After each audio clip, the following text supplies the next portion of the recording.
Kapitulo 12, versikulo 27, ngadto sa 31. Busa kamong tanan lawas ni Kristo. O ang matag sa bahay diini. Diya sa iglesia gipahimutang sa Dios ang tanan sa husto nga dapit. Una ang mga apostoles, ikaduha mga propeta, ikatulo mga magtutudlo. O gonya kadto naghimog mga milagro. O gisudlan sundan kini niadtong tagang kahum sa pag-ayo o pagtabang sa uban o pagbando kanila o sa pagsultig laing mga pinulungan. Dili silang tanan mga apostoles o mga propeta o mga magtutudlo. Dili ang tanan may kahum paghimog mga milagro o pag-ayo sa mga palatian o pagsultig laing mga pinulungan o pagsaysay sa kahulugan sa maong mga pinulungan. Busa, tinguhaan ninyo ang mga hiyas nga labi pang importante apan labi maayo sa tanan mao kining musunod nga paagi mao kadto ang unang pagbasa.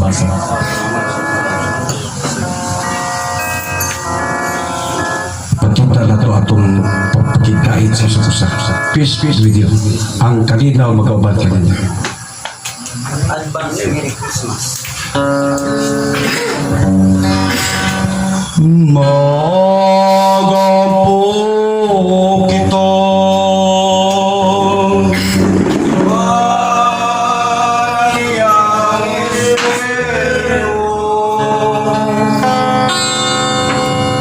Amahan mo nga nas magalangin. Pagkay ko na mo ang imong ngalan mo, abot ka na mo ang imong gingharian. Matumad ang imong pagbuot din sa yuta o baingon sa langit. Hatagi kami karong adlawas kalangon na mo sa matag adlaw. O pasayloa kami sa mga sala, maingon na kami nakapasaylo sa nagpagkasala ka na mo. Ayaw kami tugyan sa mga panulay, lungalwasa kami sa mga kadaotan.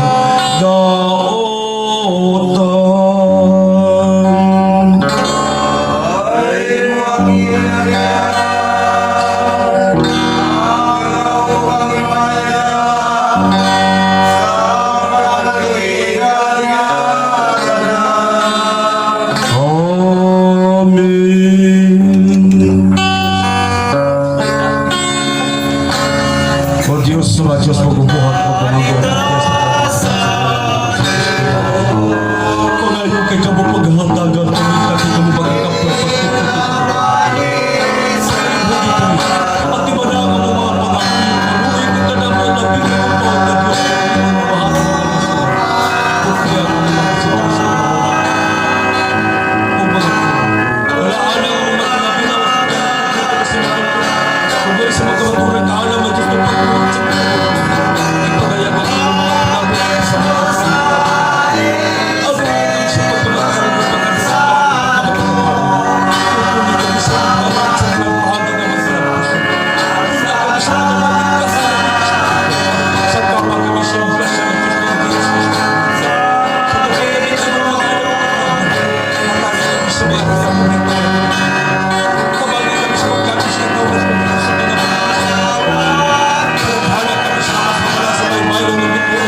Santos Evangelio sa itong Ginoong Jesucristo. Ngayang gisugod ay pawali sa tibok kalibutan.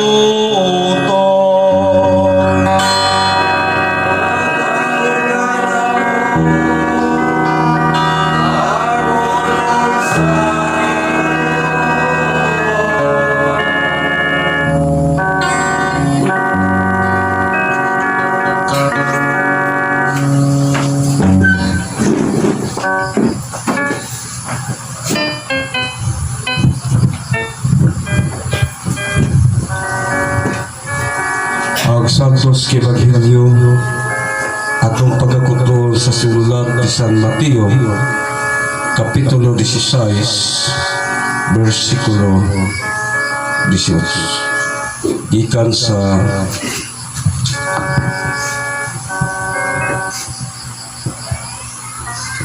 Trisi nga kini sa 20. Ang pahayag ni Pedro may tungod kay Jesus. Unya, miadto si Jesus sa yuta dool sa lungsod sa Cesarea Filipo. O dito, nangutana siya sa iyang mga tinunan. Sumala sa mga tao, kinsa man ang anak sa tao. Sila bitubag, may nag-ingon nga siya mao si Juan, nga magbubunyag. Ang uban nag-ingon nga siya mao si Elias. Samtang ang uban nag-ingon nga siya mao si Jeremias o laing propeta. Si Jesus nangutan na kanila, apan kamo, unsa may inyong ikasulti, kinsa man ako? O gitubag si Simon Pedro, ikaw mao ang Mesiyas, ang anak sa Dios nga buhi. Giingnan siya ni Jesus, Simon anak ni Jonas, bulahan kagayod, kay kining maong kamatuoran wala moabot kanimo gikan sa bisan kinsang tao kundi gihatag kanimo sa akong amahan ngadto sa langit. Busa sultihan ko ikaw si Pedro ug ibabaw ni ining bato tukuron ko ang akong iglesia ug bisan gani ang kamatayon dili makabuntog niini. Ihatag ko kanimo ang mga yawi sa gingharian sa langit. Ang imong idili dinhi sa yuta idili usab dito sa langit ug ang imong itugot dinhi sa yuta itugot usab dito sa langit. Unya gipinahan ni Jesus ang iyang mga tinunan nga dili sila manugilon kang bisan kinsa nga siya mao ang Mesiyas, ang pulong sa Ginoo. Sa ngalan sa Bahan, sa Anak ug sa Espiritu Santo. Amen. Mga igsoon, sa ngalan sa atong Ginoong Jesucristo ning kabuntagon, mo kini ang panahon o pitsa nga diin na bulag sa ining kinabuhi ang atong supremo nga si Apostol Manuel Mendoza. So tingali may bulong kamo ngano nga dili man bahin sa patay ang atong ebanghelyo. Tungod kay siguro man ta nga katong namatay mangalagad batos Ginoo. So ang atong ipadayag karon ako ning gipili aron ang atong mga doktrina, ang atong pagtuo pagsalig sa Dios may atong may usa may tungod sa inining iglesia nga atong ipasakupan nga ipadayag karon sa atong igsoon Bishop Elect Danilo Sumayang Jr.